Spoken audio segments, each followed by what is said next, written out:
Salam saudara-saudaraku sekalian, umat Kristen dimanapun mereka berada. Kalian berada entah di laut, di darat, atau di udara. Renungan singkat kita pada pagi yang indah ini, Minggu tanggal 2 Oktober 2022. Semoga saudara-saudara sekalian tetap dalam perlindungan Tuhan dan tetap diberkati. Sebelum kita mulai, kita berdoa dulu buat firman Tuhan. Tuhan, pagi yang indah ini kami datang kepadamu untuk mengucap syukur Tuhan, sebab Engkau begitu baik, sebagaimana kami ada, itu semua karena anugerah-Mu. Tuhan Yesus, sebentar kami akan membaca sebagian daripada firman-Mu.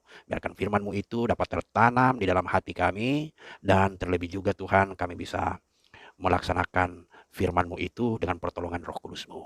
Dalam nama Yesus kami berdoa. Amin.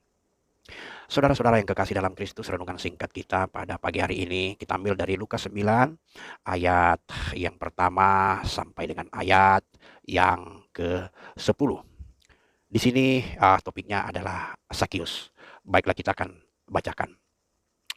Sakius, ayat 1. Yesus masuk ke kota Yerikho dan berjalan terus melintasi kota itu. 2. Di situ ada seorang bernama Sakius, kepala pemungut cukai, dan ia seorang yang kaya. 3. Ia berusaha untuk melihat orang, apakah Yesus itu, tetapi ia tidak berhasil karena orang banyak, sebab badannya pendek.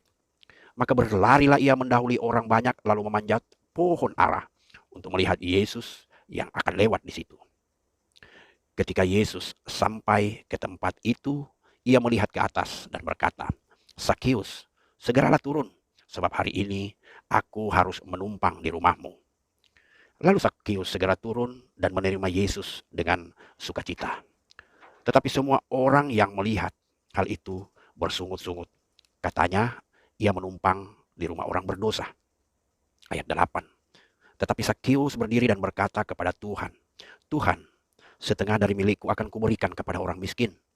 Dan sekiranya ada sesuatu yang kuperas dari seseorang, akan kukembalikan 4 kali lipat.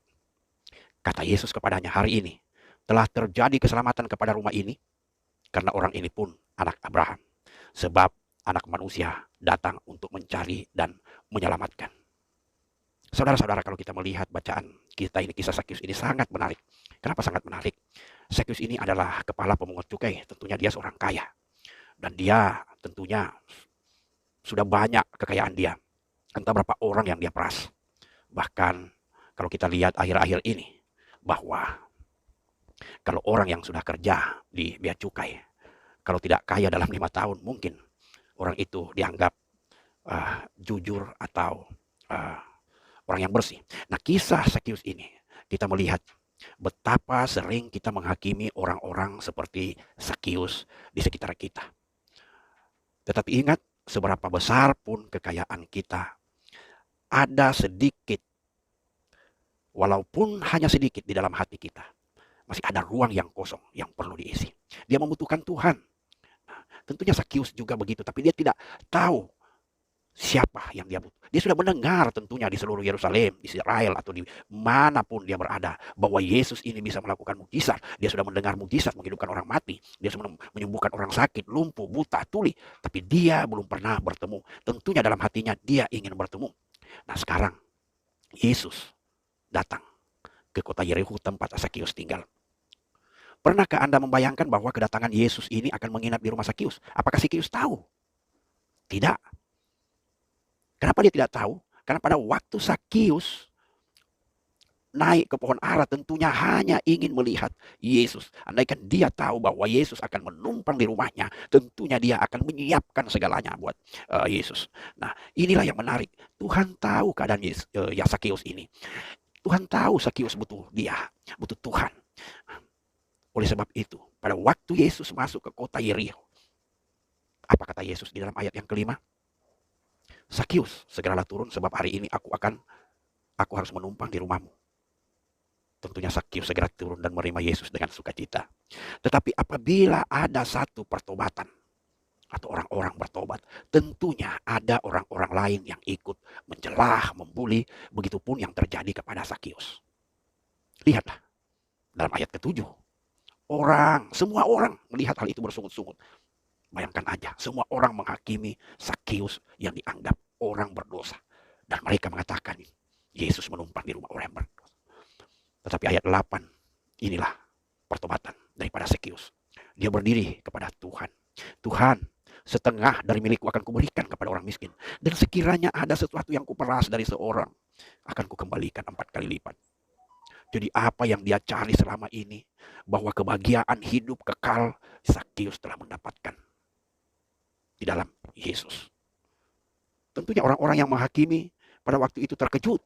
Karena mereka akan menghitung harta Sakeus akan bangkrut, Sakeus akan habis uangnya. Coba kita hitung secara matematika.